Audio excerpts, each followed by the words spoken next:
चाहता नहीं कि नदी हमरा भी स्वाद तब एकरा राम के दुहाई गावे लगता और रामचरितमानस में के तुलसीदास जी के लिखल पुलिया गावे लगता हां नितिया हमारा संग जे वचन ले रहे सा तो कुल भुला गई और नितिया कहा तेरी बबुआ ले रहो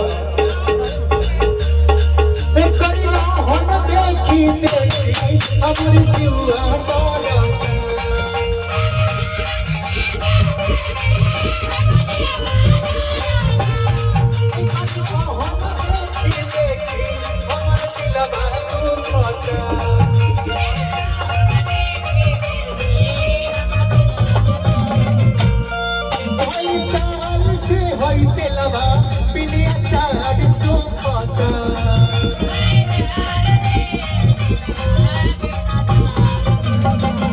कबो नहीं पकड़िला नरमी कलाई के